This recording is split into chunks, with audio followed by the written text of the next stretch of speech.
So the hardcore fest that invented being a hardcore fest is coming back, and it's kind of blowing my mind. So today, I'm going to be talking about the return of HELLFEST. But before I do, hey, hi, hello, my name is Dan Frampton, and this is my little YouTube channel. If you're here within the first 3 hours, pop a comment, and there's a 100% chance that I will reply. Other than that, hit like, press subscribe, and let's do a video. This video is brought to you in part by my new comic. You can read it using the link in the description. It's a mosh pit comic book called Pit Pros, starring Zilch and his gang of friends, okay? Here it is. Here's a little bit of a sneak peek, a little bit of a teaser for you. But if you want to read the entire thing, all you gotta go do is click the link down there in the description immediately. It's going viral. This is the Hype Man Surf and Turf. Go meet everybody in the first issue, chapter 0 right now. Link in the description. So picture this, you're just sitting there on Instagram, what you do every single time. You click onto the stories and then you're blasted with this thing over here. It's like, what? I can't process this. What do you mean HELLFEST is coming back? Trustkill presents HELLFEST in the year 2025. You have to be absolutely kidding me. In the 90s and early 2000s, this was the hardcore festival that kind of galvanized the entire hardcore world from coast to coast, from US to Canada, and everybody in between. It was all about HELLFEST. And if you could get your hands on those VHS HELLFEST videotapes with the sets on it, boy howdy, you were golden. You were passing that around from scene kid to scene kid, and everybody was gonna have their taste of those HELLFEST VHS videotapes. And the more enterprising of us would re-record those and then trade those tapes on the internet. I wasn't one of those people, but that was the kind of culture at the time. It started in 1997 and it was called the 1997 3-Day Hardcore Superfest. Really rolls off the tongue, right? But back in the summertime, I made a whole video about This Is Hardcore, and the This Is Hardcore roots wouldn't have been there if it wasn't for the influence and the importance of HELLFEST. I am so pumped about HELLFEST. I'm gonna kind of like do a little bit of a bill prediction and kind of tell you guys what I want to see on this bill, because the lineup has not been announced yet. So I'm just gonna yap, I'm just gonna gush about what I think is gonna happen, or what I want to happen for this year's installment of HELLFEST. But before we do, we're gonna go to that video that I made called The Secret Weapon of Modern Hardcore. Go watch the entire thing, okay? But chapter 1 is called HELLFEST. And just for context, I think that we should watch this chapter. Roll it. Chapter 1, HELLFEST, Syracuse, New York, New Jersey. To understand what This Is Hardcore is, we need to know where This Is Hardcore came from. Had it not been for previous fests, HELLFEST and posse numbers folding, there might not have been the opening required to inspire Joe to pursue This Is Hardcore. I see HELLFEST as the first fest of this kind on the timeline. I say that because even co-promoter Ryan Canavan didn't see a festival like this before he booked it himself. Hell, it was only his 3rd ever time booking a show in general. He saw what his friends were doing and was like, yo, I could do that. 1997 was the birth of the Syracuse 3-Day Superfest, which would go on to be renamed the Syracuse Hardcore Festival the following year. And then the Syracuse HELLFEST, 2 words, the year after that. And then just HELLFEST, all one word, from the year 2000 onward. With the help of co-founder Keith Allen, Josh from Trustkill Records, and a bunch of volunteer friends from the community, they were able to bring this ambitious vision to life. Since the annual 3-day hardcore hootenanny took place during the end of June, the heat and struggle would inspire the rebrand to HELLFEST, cause it felt like hell. It wouldn't be the violence or literal shots fired that would be the demise of HELLFEST. It would ultimately be the hubris. You see, in 1997, they were just a bunch of clueless dudes booking a first of its kind fest. They managed to book Snapcase and Hatebreed for the first ever installment of this festival. For those uninitiated, those bands are huge in the hardcore world. Most other fests in the country, if you could even call them that, would be drawing literally between 50 and 100 people. HELLFEST was a whole new kind of monster. Now, I can't find the exact attendance numbers, but by the year 2000, it drew between 2,000 and 3,000 hardcore enthusiasts. It became a juggernaut in the scene in such a short amount of time. This is where they may have become too big for their britches. In 2005, they took those britches, converted them to wax wings, and flew directly into the sun. It is theorized by DIY historians that booking nearly 200 bands to play an arena with Public Enemy as the headliner of the lineup is what inevitably killed them. They went on to book the 2005 edition of the event with a 5-stage setup at the Sovereign Bank Arena in Trenton, New Jersey. HELLFEST in an arena that houses 10,000 concert goers, headlined by Public Enemy. Not only does that sound unequivocally unpunk, it sounds expensive as shit. About 2 days prior to the event, a dispute between the venue and the promoters occurred, and it caused them to cancel the event. I'm not sure exactly how much money they lost, but they issued a statement, and it reads as follows. Due to circumstances beyond our control, HELLFEST has been canceled.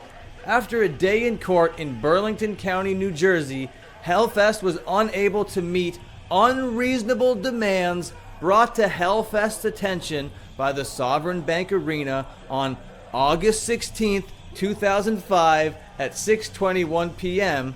to be met by August 17th, 2005 at 7 a.m. I don't know if you did the math there, but that's just over 12 hours. Unreasonable demands. Back in. Actions were taken and HELLFEST had an injunction filed by noon on August 17th, 2005, but was overruled by the judge. We send our deepest apologies out to the fans and everyone who was involved with the event. We want you to be aware that legal action is being taken for ticket refunds, blah, blah, blah, blah, blah, blah, blah, blah, blah. An arena, boys! Really? Between those walls are sports commissions and agencies and agendas and bureaucracy. An arena. What the absolute hell were you thinking? I have no idea what specific demands they were making or how much money you lost, but whoever got in your ear and whispered, Public Enemy at an arena, needs to be shown the back of a woodshed somewhere.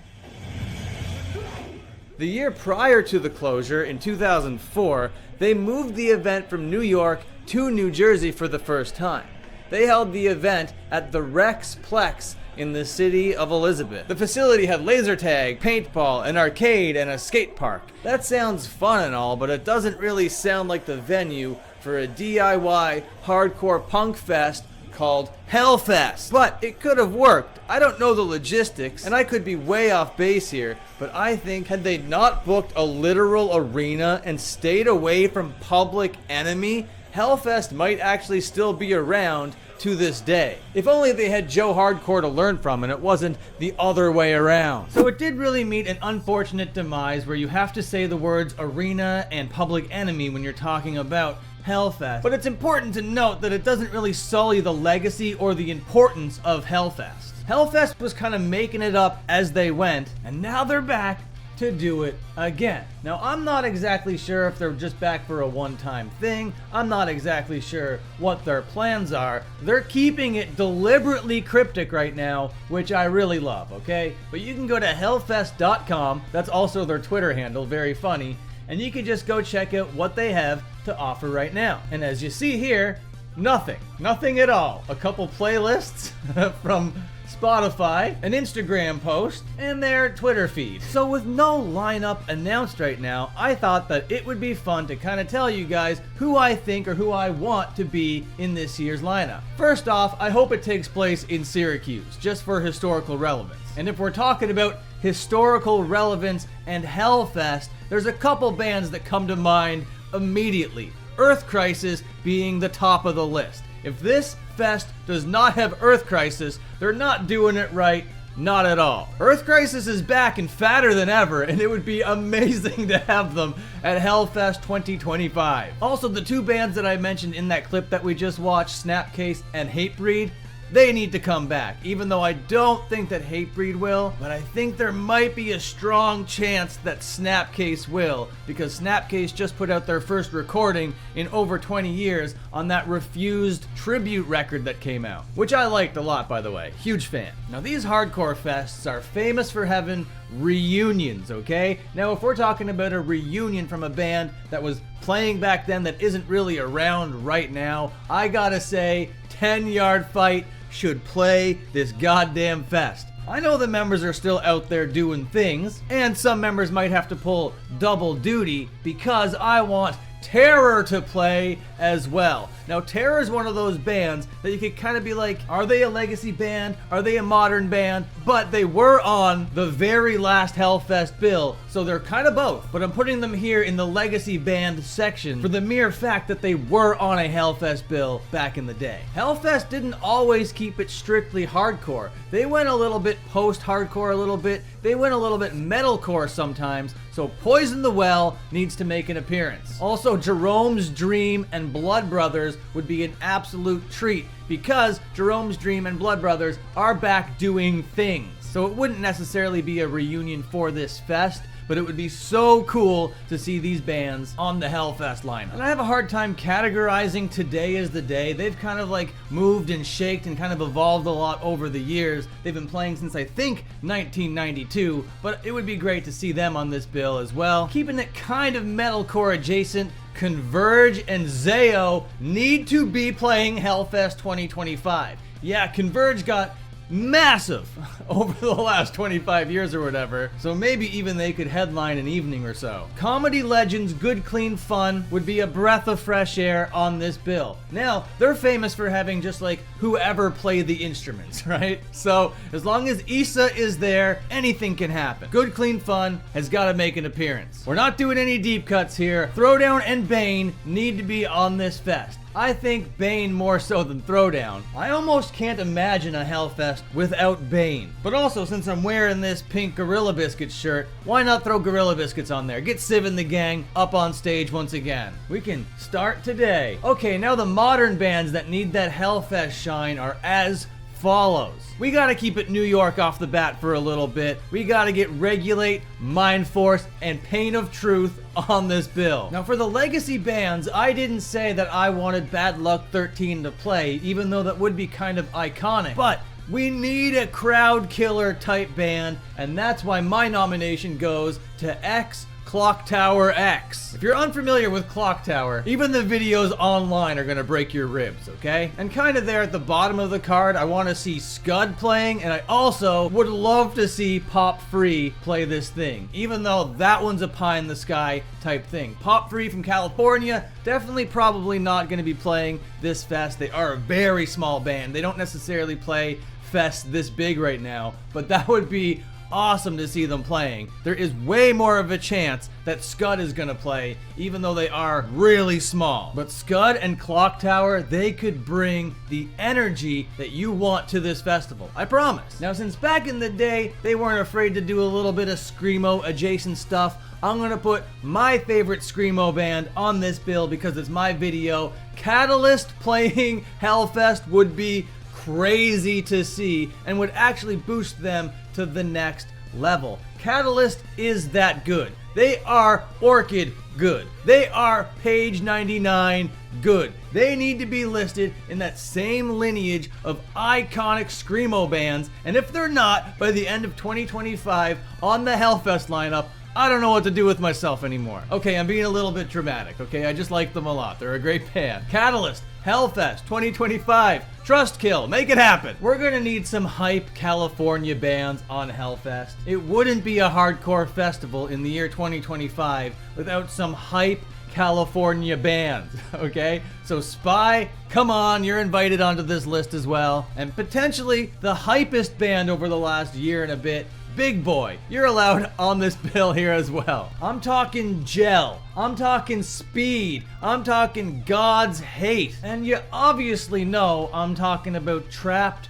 Under Ice on this thing. But if you want to make some real absolute noise out here, HELLFEST, if you want to sell some fucking tickets, if you could get Title Fight to reunite 10 years after they release Hyper-View, then you might actually sell a ticket or two to your little hardcore festival. And there are rumblings, there are rumors on the underground, on the crust of the underground. Below the crust of the underground, there are some rumblings of title fight rumors, okay? I'm not here to speculate on any of them, but it would be amazing if these rumors bubbled up past the crust, bubbled up past the surface, and made their way to absolute HELLFEST. I should have worked that analogy down because hell is down. But either way, you get the idea. Title fight, HELLFEST 2025. Mind is blown.